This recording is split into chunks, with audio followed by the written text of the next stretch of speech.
I've always been rather fond of books. In fact, I think they're just about the most important things we've ever created, the building blocks of our civilization. So, when someone suggested a journey in search of the genius who invented the printing press, I jumped at the chance. My lord, is this it? This is it? This was the man who launched the first media revolution and opened the door to the modern age. But his story is shrouded in mystery. So to get closer to him, we also decided to stage an experiment and build our own medieval printing press. So beautiful. That meant getting to grips with the tools and technology of the 15th century. Don't do that, Stephen. And actually making some of the ingredients with my own bare hands. This takes me back to the art room at school where I was always a dunderhead. As it turned out, that was the most revealing bit of all. I feel connected to Gutenberg somehow just by doing this. So, here it is then, the slightly more hands-on than I expected story of Johannes Gutenberg and his marvelous machine.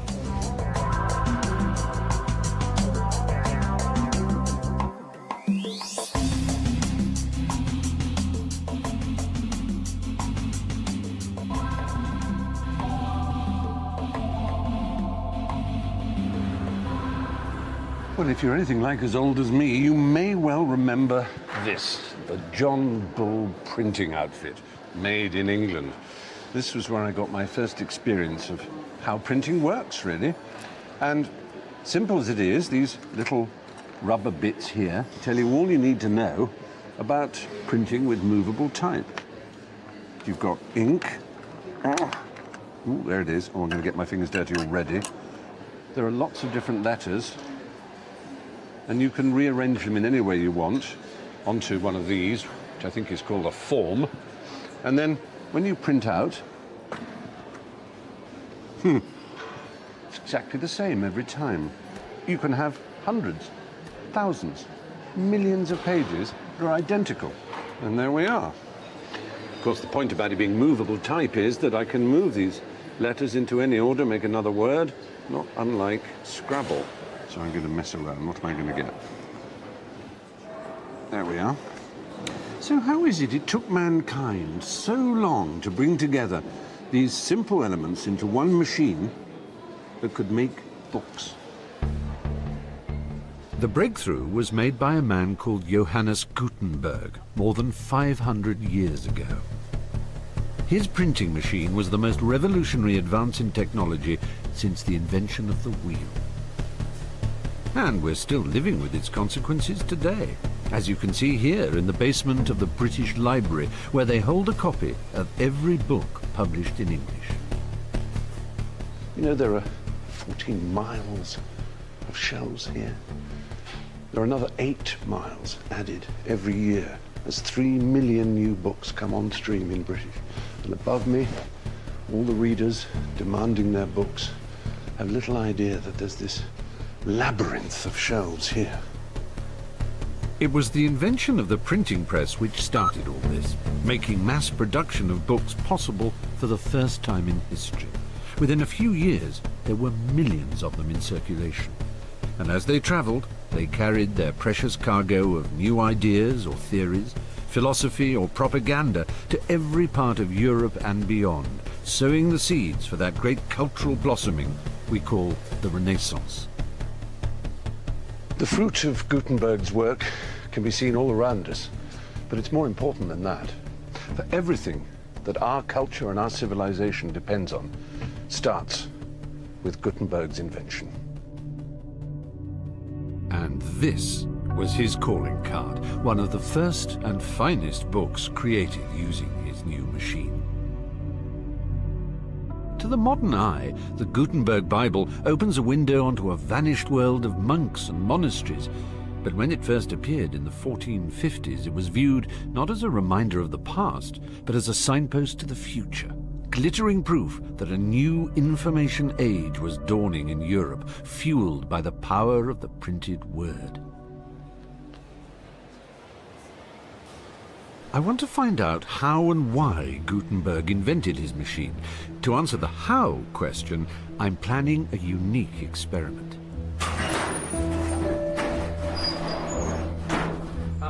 And here's the laboratory where it's all going to happen. In you come. This workshop in the heart of England may not look very high-tech. That's because the job I have in mind requires 15th century materials and techniques, and a man who spent a lifetime investigating the first printing pioneers. Step forward, Alan May. So this is where you're going to attempt to build a printing press, is that right, Alan? Well, that's the idea, yes. But not any old press. I want a fully operational Gutenberg-style one. There aren't any surviving machines from this early period, and no one's ever discovered an illustration of what they looked like. So Alan has his work cut out. Well, essentially, this is uncharted territory. It's a detective story, if you like. Right. The earliest illustration of a printing press is the Danse Macabre, 1499. That's about 50 years after Gutenberg started his printing, isn't it? So, and things evolved pretty quickly once. That's right. I think that this early period was actually quite revolutionary. There were things changing all the time. It took off rather like the internet has now. You know, it really went whoop. Yes. Alan reckons that Gutenberg's press did share some family traits with later machines. All printing presses up to about 1800 have a central part which pushes down onto the type. There's a piston and platen assembly. And the other thing that is required in any press of this sort is that you have some means of transporting the printing surface and the paper under that platen. Right, so you've got a slidey bit moving along here, and then you've got a flat platen, you call it, coming down there. and that presses down, and there's a... But there's one crucial difference between Gutenberg's original and later so-called common presses, such as the one this model's based on. To print on a press like this, they put 2 pages of type on this stone here. Right. It's a very heavy stone, about 100 weight. Goodness. And then the process of printing was a double process. You wound in for the first page, to just there, and operated the lever, which made the platen go down. You then release it partly, and wind it into the next page and print again. Hence the term two-pull press. Forensic analysis of Gutenberg's original Bible reveals that he only printed 1 page at a time. In other words, his was a one-pull press. That will influence the size and design of Alan's experimental machine, which is already starting to take shape in another corner of the workshop.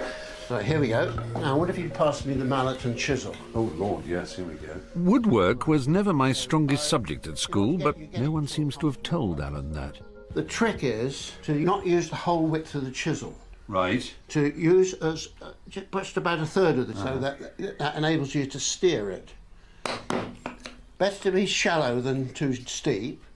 So if it's too shallow, you can just, pare it down by hand. Okay? Right, have a go. Oh my goodness, you may regret this. I don't want to ruin it. Now, oh, I say. Right, about a third there, like that. That way. Come on, courage. That's pretty good. Oh wow! It's very pleasing. It's a nice feeling, isn't it? It is. I get the feeling you're trying to reveal a fossil coming out of a rock. Yes, it is. Oh, I hope that wasn't too deep. No, yeah, it's fine. It's an extraordinary it's an extraordinary thing that you create something like a mechanical part literally out of your hands. Well, there you are. Well, that's jolly If you good. could just finish that off for me. About yay big. When Alan's finished the press, I want to print a replica page of the original Gutenberg Bible. That means I'll also need to track down some other ingredients, including movable type and 15th century paper. But first, I have a journey to make. I'll be travelling through the Silicon Valley of medieval Europe to explore the places where Gutenberg and his team developed the machine which shaped the modern world. My first port of call is Mainz, on the banks of the Rhine in western Germany. This was Gutenberg's birthplace and the city where he spent his childhood. But despite first appearances, only a few traces of the medieval city that Gutenberg grew up in still survive. This is the birthhouse of Gutenberg. A chemist shop. Oh, yes. You can read it? Here stands Gutenberg's birthhouse. And Gutenberg is the name of his family? No, actually the name of his family was Gensfleisch. GänseFleisch, Yeah. which means Goose meat. Goose. Meat. I always say, who wants to run Bizarre. around with the name of goose meat in his life? Just around the corner is the church where he was probably baptized. Well, part of it at least.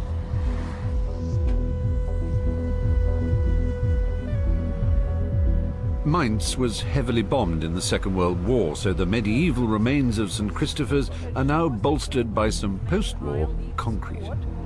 So it's been left like this deliberately as a memorial. Yeah. Yeah. Think of a printer, you think of fonts, and this must be a 7,000 point font. But it's terrific to see. Oh, and there's a plaque to him. Well, it tells Johannes Gutenberg. Yeah, now something I wanted to talk to you about actually.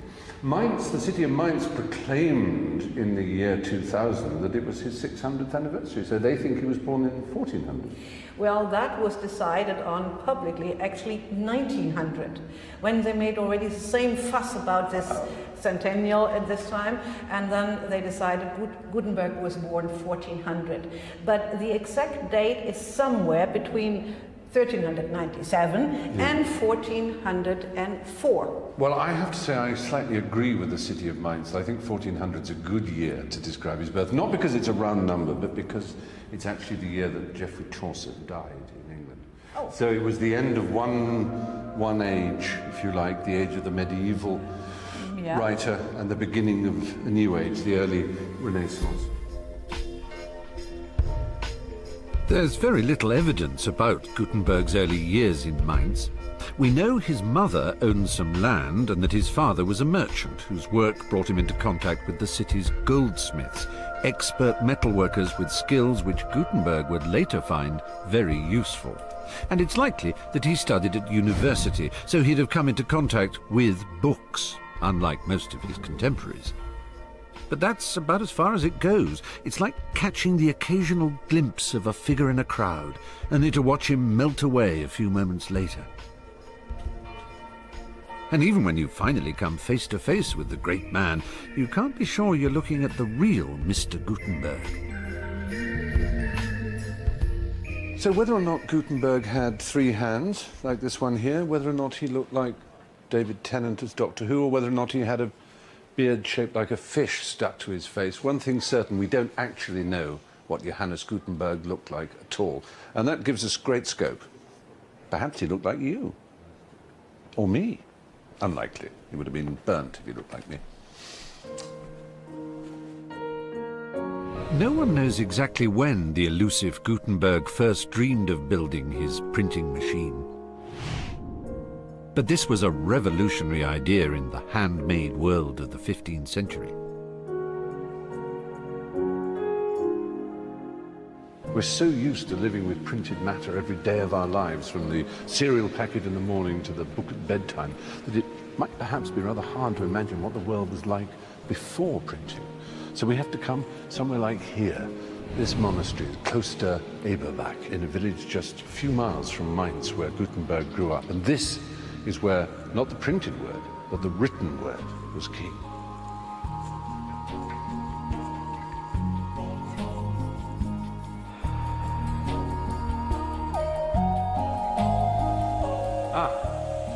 Dr. Schneider. Hello. Hi, what a pleasure to meet you. It's wonderful to be here in a monastic setting. I'm trying to get a picture of what life was like around the time of Gutenberg, how books were produced in the scriptoria, I think they're called. Yeah. Well, this is a rather fine room. This is, in fact, the chapter house where they would read the chapters of the Bible and they'd all sit round on the benches. So, a scriptorium presumably was a different kind of room to this. Yes. What sort of thing would you expect to find in a scribe's room? Scriptoriums were smaller rooms than this because they needed heat in these rooms, and because you need warm fingers to write and to hold the feather and to do all this fine work with your hands. And they needed light. They needed windows in the summer. And in the winter, they needed candles. Candles. Yeah. Do we have any idea of the character and personality of some of these scribes? Very seldom. Sometimes we have at the end of such Bibles or other manuscripts small texts where the scribes tell how hard their work were. Oh, really? They leave a little record? Yeah. It was very cold. They had to sit always in the same position, and they get There's cramps and stiffness. Yeah. And it was cold, and it was dark, and their eyes were tired. And they write this down? Yes. Hand-copied Bibles were rare and expensive commodities far beyond the reach of ordinary mortals, and even the best scribes made mistakes. A printing machine would allow the creation of exact copies, and lots of them. Whilst some church leaders feared anything that might break their near monopoly on learning, others recognized that a common and universally accepted version of the Bible might be a powerful weapon in the battle to preserve Christian unity. But the church was just one potential market for printed books. Beyond the cloister, new universities were springing up across Europe. So it's tempting to assume that Gutenberg, aside from his technical interest, also saw an entrepreneurial. Yeah. It was a mixture of three things, I think. He was an engineer about the technical things. Yeah. He was a merchant, and he was an intellectual. He had studied and at an university, and he knew that many people needed books. With demand for books growing all the time, anyone who could devise a machine for making them could hope to make a fortune. And growing up in the heartland of the German wine industry, Gutenberg didn't have far to look for inspiration.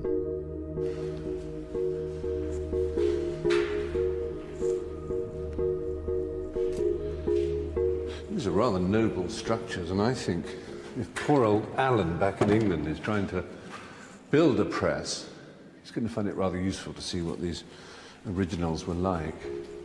These contraptions are wine presses. Alan May thinks that Gutenberg's press evolved from machines like these. Oh, that's very artistic. Very good. Yes, for Gutenberg, these must have been a very common sight. He grew up in an area, one of the biggest wine-growing areas of the world. I wonder if there was an actual moment, though, when he was sitting next to one of these or watching some grapes being pressed and saw the spindle sending the thing down and thought, that's what I need.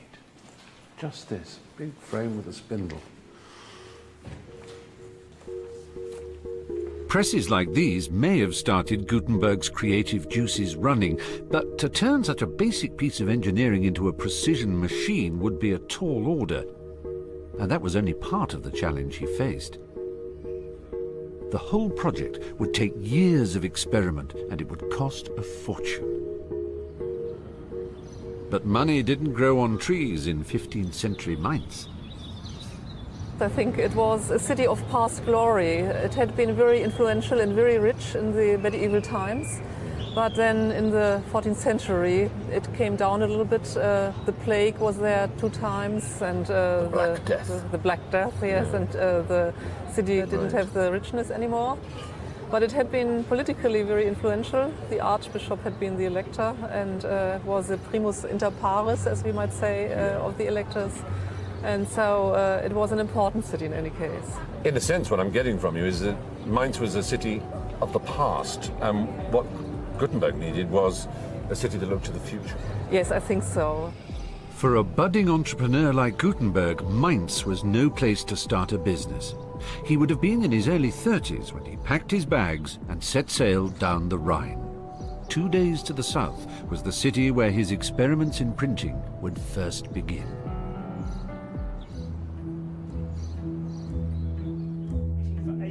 At Alan May's workshop in England, our own printing experiments already in full swing.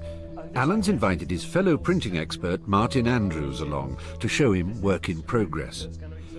I'm pleased to see that my holiday snaps turned up. Alan's also finished carving this hefty wooden thread which generates the pressure needed to print. But the thread needs a counter thread to guide it on its downward journey, and it has to be cut by hand into the head of the press. Sounds tricky to me, but Alan has a plan.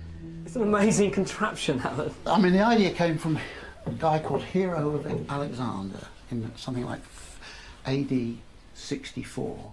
This ingenious device uses these wooden pegs to guide the thread on its journey. Meanwhile, a set of cutters at the other end carve the counterthread through this solid wooden block. I'm careful to tap this not on the sharp edge. So you're in fact using the real thread itself to cut its equivalent part. That's it, that's the elegant part of it. Actually, it's pushed loads and loads of sawdust ahead of it, look. It's cutting something, but there's only one way to find out if the thread and the counterthread are a perfect match. Ah, that changes the whole perspective, doesn't it? As soon as you take that out, one can see how it's all working. Oh my goodness, there she goes. Excellent. Well, I think that's a pretty good job, isn't it? I do. And I've never seen anything quite like it. So, I mean, I'm convinced. I think it works. I'm convinced too, but there's clearly a bit more to do. I'm following the Gutenberg trail down the Rhine from Mainz to Strasbourg. When Gutenberg arrived here in the early 1430s, this was a bustling city with trading links across Europe and beyond. That made it a far more promising business base than the bankrupt city of his birth.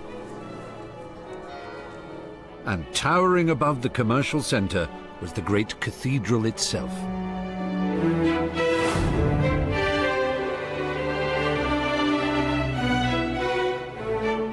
Of course, when Gutenberg got here, the cathedral hadn't been finished and this huge tower and spire weren't quite completed. And as you can see, there's still some work going on to this very day.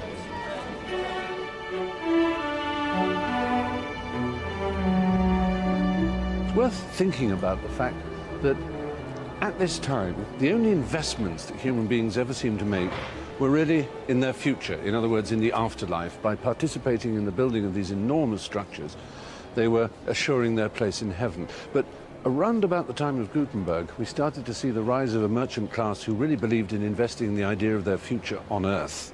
Venture capitalists, and such people were to prove very useful to Gutenberg.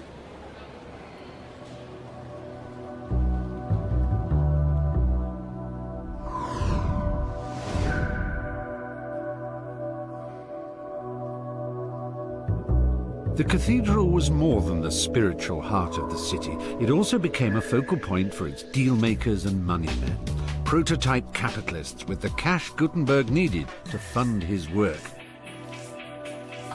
By the late 1430s, it struck up a partnership with 3 of them and was ready to start work in earnest. And if he ever wanted to remind himself that his big idea was a good one, he only had to take a stroll through the streets nearby. Rue des Frères, the street of the brothers, that tells us something about this area. We're right beside the cathedral, which is the ecclesiastical heart of an ecclesiastical city, at the heart of an ecclesiastical empire, the Holy Roman Empire. Perhaps worth thinking of it in terms of something like the City of London, in other words, the centre of the entire system that runs the world at the moment. For us, it's finance. For them, it was the church. It was the church that generated all the paperwork, all the legal documentation, all the printed services, everything, in fact, that Gutenberg might have spotted needed reproduction, needed a new technology. And so we turn into this, frankly less than prepossessing street, but note the title, Rue des Écrivains, Street of the Writers, Schrijversgasse. It's in this street in Strasbourg that Gutenberg must have seen the scribes bustling around self-importantly with great sheaves of paper under their arms and calluses on their inky fingers. And he must have thought, well, you may believe you've got a job for life, but I know better. Because one day you're all going to be replaced by a vulgar machine. He employed a carpenter called Sazpach to work on his new invention. No one knows what it looked like, so Alan Mays pieced together other clues to design our machine. He knows that Gutenberg printed one page at a time, whereas later presses printed two in quick succession. Maybe that's why this prototype looks rather unusual to an expert eye. Let me have a quick look and see what's actually going on here, because it is unconventional. Because the first thing what surprises me is that we've got all the weight in the framework here, and normally on a two-pull press you'd have actually a framework out here, which was making this more rigid, but also taking the weight of the stone and the gear. Oh, don't need that now. Look, don't need it. Because you only need to go that far. You never have to go farther than that. When the press is in use, it never has to go beyond the cheeks. It is unconventional. It may be unorthodox, but Alan thinks he's found support for his design in an unlikely source. This illustration of a press was drawn by Albrecht Dürer 60 years after Gutenberg first printed. It's the only drawing that I know of where the feet of the press come forward from the cheeks. That's what mine are doing, look. And this has got a substantial structure at the front. Which you have, yeah. Which the common press never has. It just has a little leg. Little leg, okay? So I'm wondering whether this is an obsolete press that Dürer's got hold of, and we're looking at a product which is actually 50 years old. Perfectly prepared to be broad-minded. Whether the other authorities in the world will agree with you, I don't know. But if Alan's right, this is a major discovery. Could this be a snapshot of an early Gutenberg press?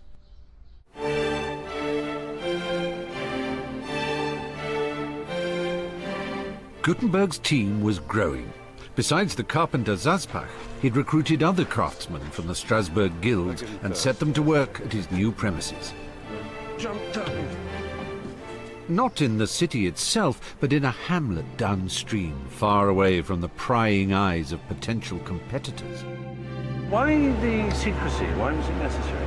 There were a number of people working in this area trying to solve this problem. If only they could come up with a printed word for the church, they would have their fortunes made. So he had to keep it as a secret, otherwise everybody else would be doing it. Yeah.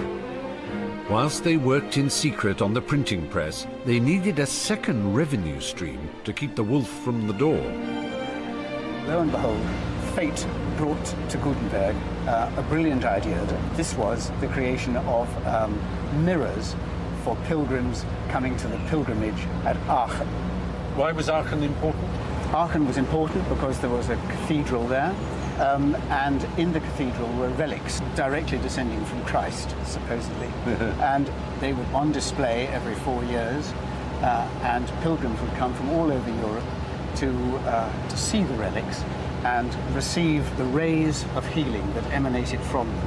And eventually there were so many pilgrims that they couldn't all get close to the relics. So the idea came into existence that there should be some way of capturing these rays. And the rays were captured by a concave metal mirror, which would be held up so that it was some sort of a satellite dish capturing radiation. Local makers could not keep up with the demand. Gutenberg's idea was that if he could mix his metal right, he could use the presses that were in development to print out mirrors which could be sold to the pilgrims at Aachen.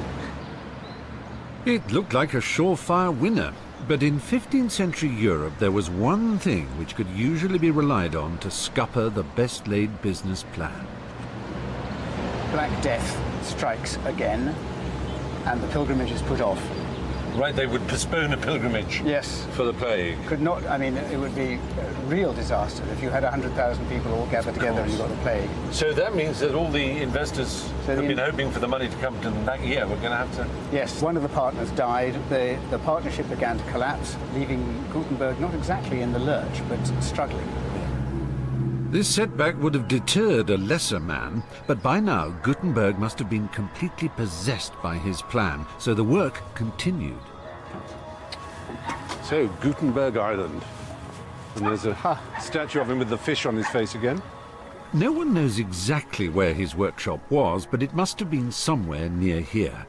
He had chosen a secluded base to protect himself from the threat of industrial espionage. But there was another reason for being close to the water, because Gutenberg was playing with fire.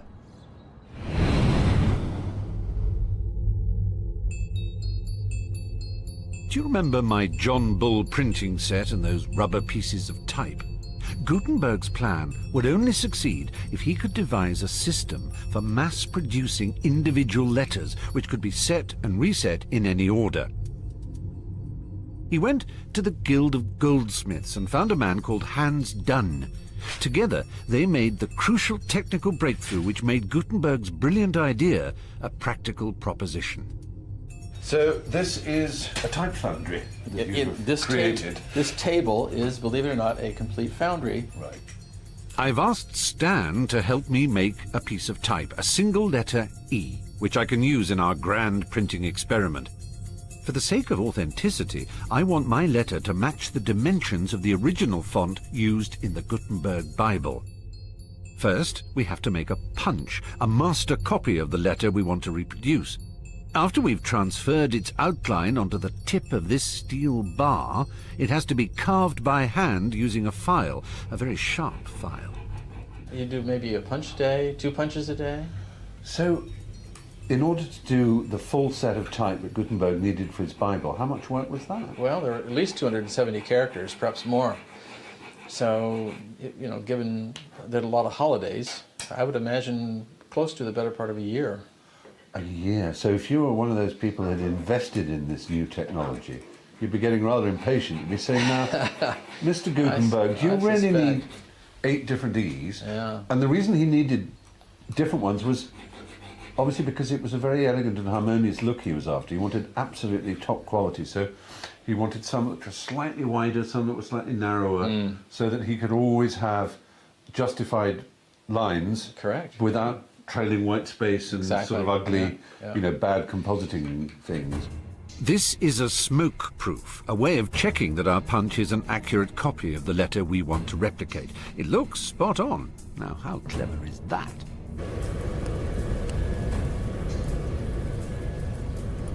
So here we have it. It's hand carved and grooved and shaved and emeryed and rasped and shaped and hardened and tempered, and now that is the key that unlocks the technology that changes the world, the punch.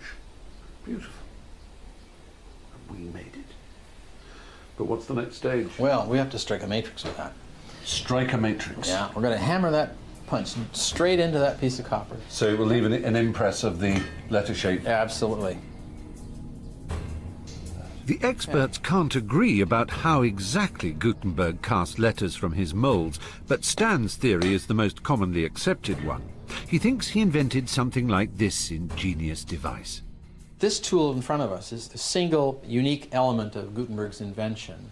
And this is the type mold, and it's made of two halves, and these 2 halves mate together to form a cavity in which the type will be formed with the matrix at the bottom. That's Right, that's this where the precious matrix is Yes, we've been made. working. And so these 2 halves are beautifully fitted, and because they make either a narrow or a wide opening, by placing this matrix beneath the mold, which we've carefully formed, and closing the mold on the matrix and using the spring to keep it in place, that's what this silly thing is, now there's a hollow inside of this mold that's the shape of the letter we're going to form. Okay. Isn't that neat? And it's quite a unique part of the invention. There was nothing else like this before Gutenberg. Right. So we're going to pour molten metal here, lead, tin, and antimony, straight away in there. Yeah. And it hardens instantly. It's already hard. Really? Yeah. So we take the spring out of the way, we release the matrix by pressing on it, we pry the mold open, and there's a piece of type. Oh my goodness. Isn't that marvelous? So which bit is the type? Oh, Well, there's the face we formed, my goodness. and it's an exact There's the E. duplicate. Yeah. And if you look at the punch we have here, Yeah. you'll see that that punch is replicated on the face. Yes, it's identical of the because it's type. back to its. It's back to its Yeah. form. See, isn't that neat? It's more than neat, it's revolutionary. Because now we can make as many E's as we want, quickly and cheaply. I wonder how many it takes to print a full Bible. Look what I did. I made an E. Well, they seem like the components of the greatest revolution in humankind since the invention of fire. Yet you could argue they certainly are, and one of the reasons is that they're identical. It's an extraordinary thing, such ingenuity, using arts and crafts that have been known for some hundreds of years, but adding to it this unique little device that just enabled printers all over Europe to start spreading the word. I've heard great reports about Alan's progress with the press, so I've returned to base to help him put together the finished article. If you've ever had a traumatic experience with a self-assembly wardrobe, now might be a good time to make a cup of tea. It's like those cereal packets, slot A into tab B or whatever it is. That's right. No, I'm going to get to it. Pull it up. I feel like Atlas. Wait, I'll get you a wedge. I'll give you a variety. Bring the whole box over. Oh, that's much more sensible. Ah. Right, now you use your mallet Yeah. to tap the... Don't do that, Stephen. I'll hold it, you don't kick it. Good sound effects, haven't we? We're getting good creaks. I suppose, Alan, really, no one has done anything like this for 500 years. That's absolutely right on this sort of press. That's it. That's what. Good. Honestly, I would never have made a Boy Scout. Hopeless.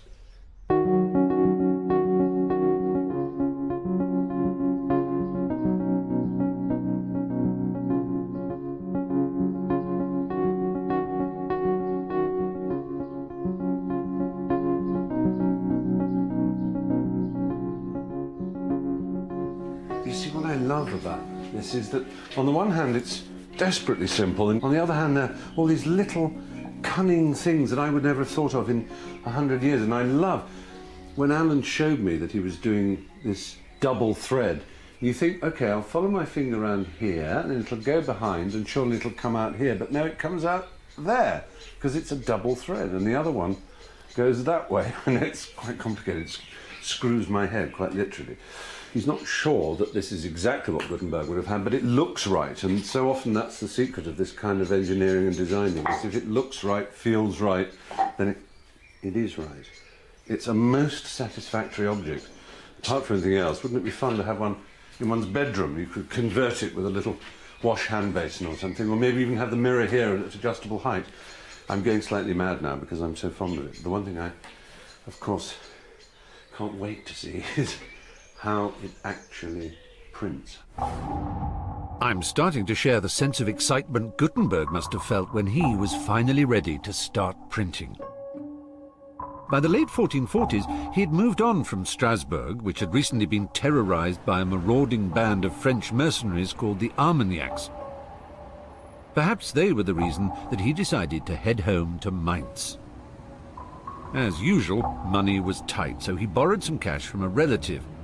This house was used as security for the loan, and he struck up a partnership with a new investor called Johann Fust. It was a deal he would later regret, but it did give him the cash injection he needed to set his press running.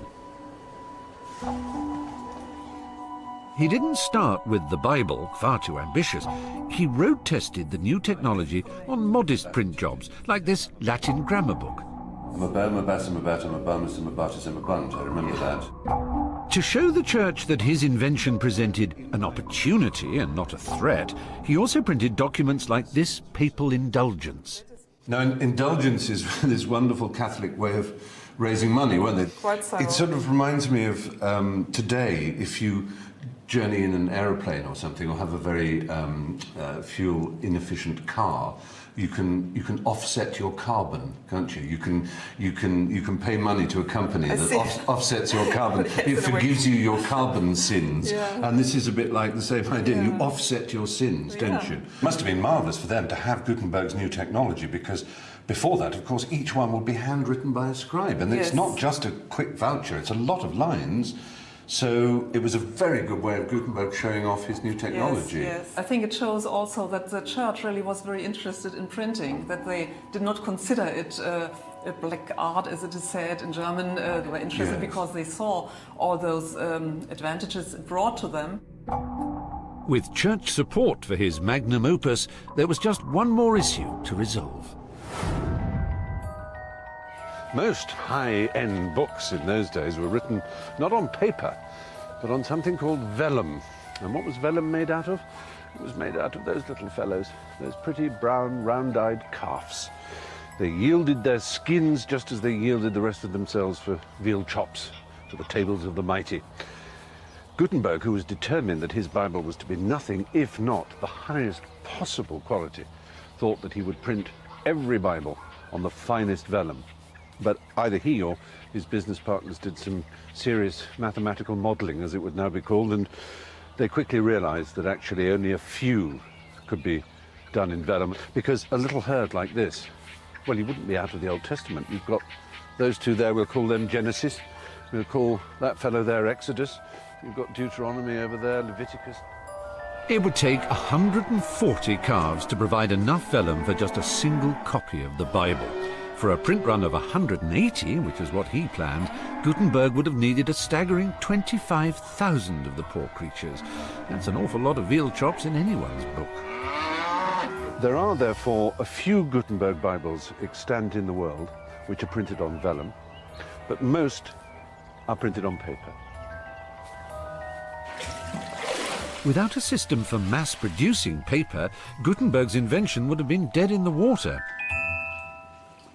But although the Chinese had first invented the stuff 1,200 years earlier, it was still a new commodity in the West.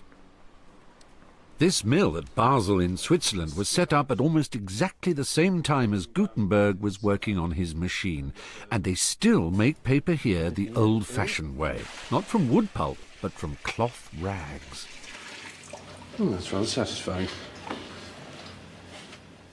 First, the rags are mashed to a fine pulp. A water wheel provides the power to drive these hefty hammers.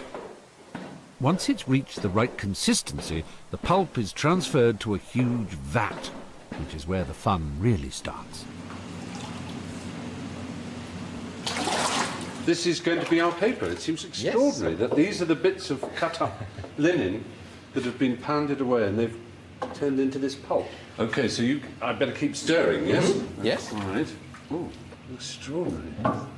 And that what you feel is the heating. The water is a little bit warm. Because it's organic matter and it's breaking down. No, because it's a little bit easier to working with warm water, and the warm water goes quicker down from the the sieve. So this is what now happens, okay? Yes. Let's do it. Let's make paper. We go in like this, turn it, and come up, shake it a little bit, so the water goes down, and the fiber rests.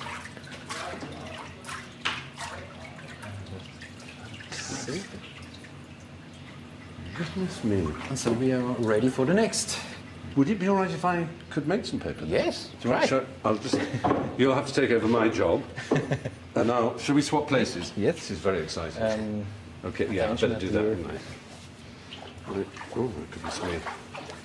A horrible feeling. This takes me back to the art room at school where I was always a dunderhead. Right, so just... The other side, the other side. Oh! Oops. This way? No. Like this. Oh, I see, like so, you mean? Yeah. But first of all, I've already... I'll show you, sorry. Yeah, but there's someone already. Should we get rid of that? Doesn't that's matter. all right. Doesn't matter. Okay, ready to scoop? Down, turning, come up. And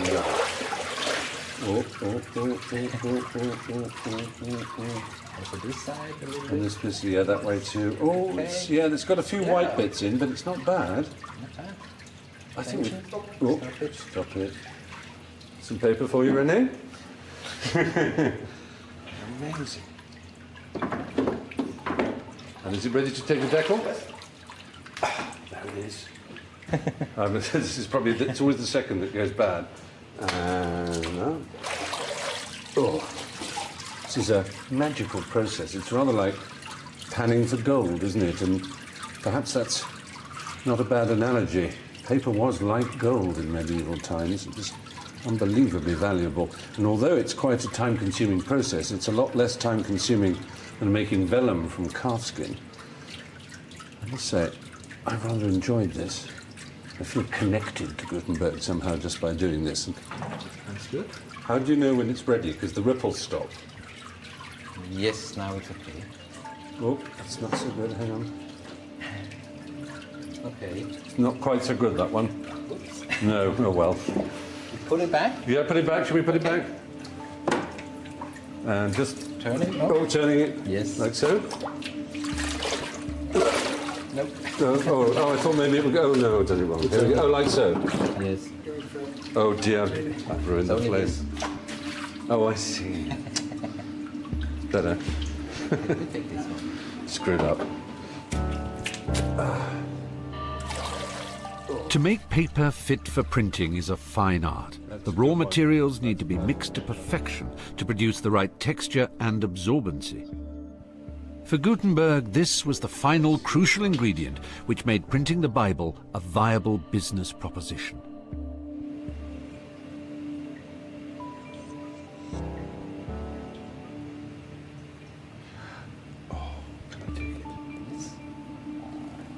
So beautiful. My very own piece of paper. And first, of course, it has to be dried, doesn't Yes. it? But I do hope Alan will be satisfied with that. How could he not be? That's worthy of the finest printer's art. Okay. The great day's arrived. It's been 5 months since Alan first got together his plans and designed his printing press. It's now built. Paper's been made in Basel. I've cast the type personally. Nothing can stop us from printing a page of Gutenberg text. This must be how the great man felt himself. Before we start printing, I have a little confession to make. It took Stan and me the best part of a day to make just one individual letter E. To produce all the type needed to print a full Bible probably took Gutenberg's team around a year. And frankly, I don't have his time or his patience, so I've cheated. This package has come from the States. It's a replica page of type set to the exact measurements of the Gutenberg original, and thankfully nothing's been damaged in transit. So this is perfect, isn't it? We can print from this? Absolutely. Well, almost. Surely there's room for my little E somewhere on the page. There we go. Oh, it's going to go in. That's so exciting. Let's try that. Now, what word is that? Can you read that? I You just probably- Legis. L-E-G-E-S. Yes! That's great. You know, I have to confess I had my doubts about whether or not Alan would be able to bring off the construction of a printing press in the time we'd given him, and whether, in fact, there was enough known about printing then to be able to produce something that could actually work and come up with a reasonable facsimile of something that Gutenberg could have done. I have to say all my doubts have been cast aside by the brilliance of the work he's done, and all three of the experts are through there giggling like children at the excitement of what they've all created together. I'm going to see now some real printing can happen.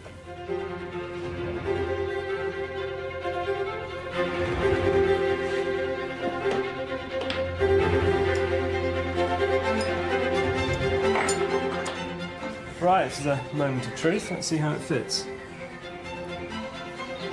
That's not bad, actually. That's not bad. No, I think we're almost okay then.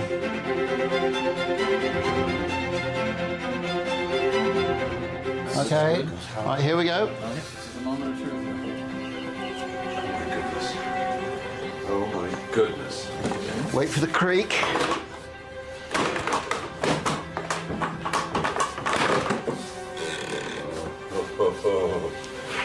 Good luck, everybody. Here we go. Cross your fingers. Well, there's impression there, Martin. I can see There is that. indeed. Yeah. Look at how Yeah. much just bit into the paper. Yeah. Wow. Oh my word. Yeah, that is quite remarkable. Fabulous. That is extraordinary. Congratulations, everybody. The inking is superb, Martin. The alignment is fantastic. And there is And your but- E, right? And that There. E in particular stands Yeah. out as being Yeah. It's the best one on the far page. and away.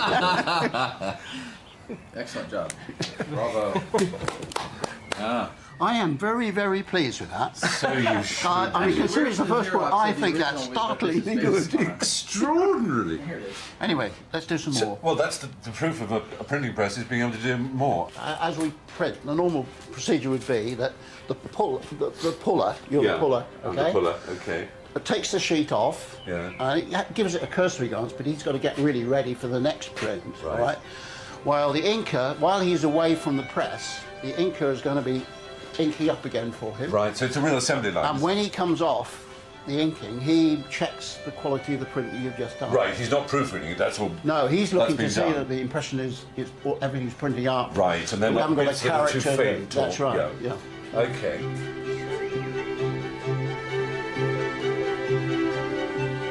Done with my frisket. Yes. Timpan now? Timpan, that's it. Oops, it's dead. Now we all hold on to the press now. Right. And that's him.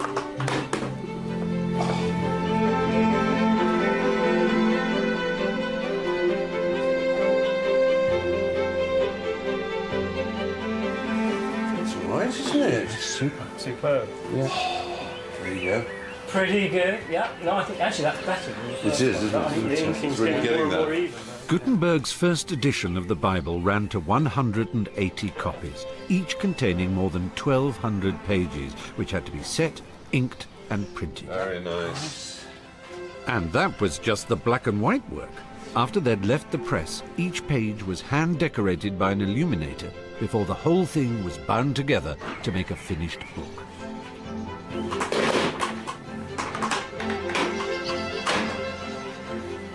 This is the miracle. They're identical, each one of these wonderful pages, and that had never been seen before in the history of the world. Our experiment's nearly finished, but for Gutenberg, this was just the beginning of a monumental 2-year print run. But what a beginning it was. The first copies of Gutenberg's Bible were displayed at the Frankfurt Trade Fair in 1454, and they caused a sensation. Today, fewer than 50 of those original books are still in existence. One of the finest is held here at Göttingen in Germany. You know what, I'm genuinely tingling with excitement about coming close to a Gutenberg Bible, having only seen one through glass, and having examined so much about its means of production, and having discovered just how important it was and what a symbol it is of everything the modern age stands for. The idea of actually touching one, albeit through cotton gloves, is giving me goose flesh. Cannot believe this. You know, I've looked at them through glass and I've read about them, and to be so close is an extraordinary feeling. You want to have a look? Please. This is actually it a smells. remark by Jakob Grimm. Of the famous Brothers Grimm? Yeah, when he was a librarian in Göttingen, it says, eine Gutenbergische Bibel, a Gutenberg Bible. And it says, von höchster Seltenheit, of the highest rarity. Yes. Yeah. Thank you. And this is the first page of the first volume.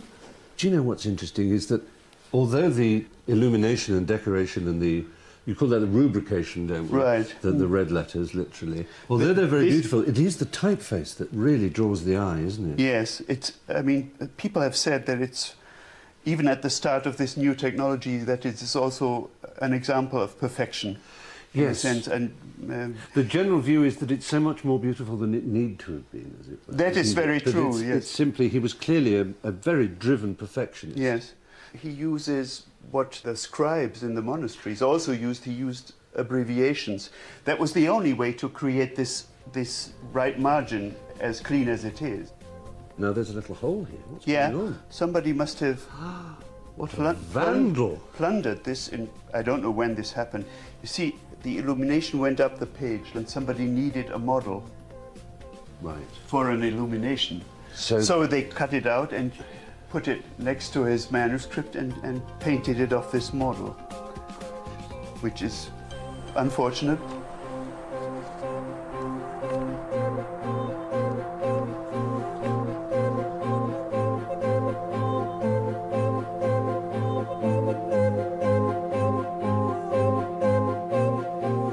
Naturally, I feel very privileged to be able to leaf through this unbelievably rare and important object, a Gutenberg Bible, in my hands. I'm wearing white gloves, I'm terrified of breathing water vapor on it, and yet, you know, the odd thing is that it doesn't feel like something that is going to be crumbling to dust if I turn the pages too fast. It feels very solid and robust, and after all, it was made to be used more than once a day. I mean, if it was bought by a monastery, I guess it would have been used for all the offices of the day. And it was a solid object. A Bible was a thing that people expected to turn to all the time. And it isn't a fragile little thing like an ornament. It's a useful object. And the extraordinary thing about this is that although there were only 100 or so of these made, only 12 of these in existence on vellum, you know that aside from the illuminations, every page is the same. And that was really the most remarkable breakthrough, wasn't it? That somebody in a monastery in Germany, somebody in a palace in Florence, somebody in a private house in Amsterdam could turn to the same page number, the same word would begin at the top, end at the end. They were looking at mass production for the first time. And although they were very rich, those who could afford it, they were nothing like as rich as those who could afford ones that had been made by scribes, handwritten. I can't believe I'm here looking at it.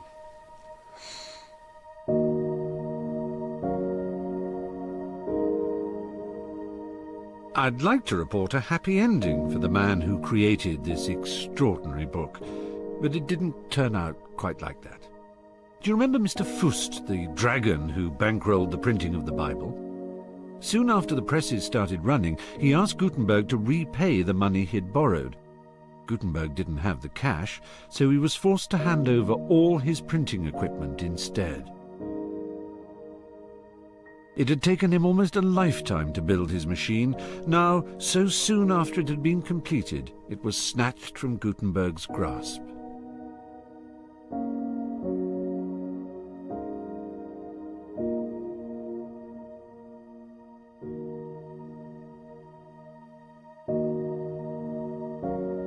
My journey ends here, in the village of Eltville, a few miles outside Mainz.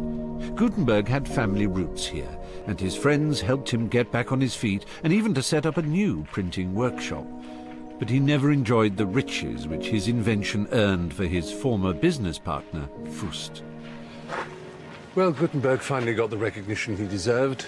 Up in the castle there, the Elector called him a knight and gave him a pension, and when he died, the world knew that he had founded the modern art of printing. But it's not that, really, that has brought me here. It's the thought of what went on after Gutenberg's death. The replication of printing across Europe at such a speed, an unimaginable speed for that time, from 0 books to 20 million in just 50 years.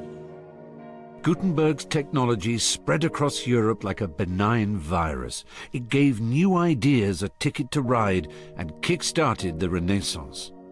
For the next 500 years, his method of printing was used to make books everywhere.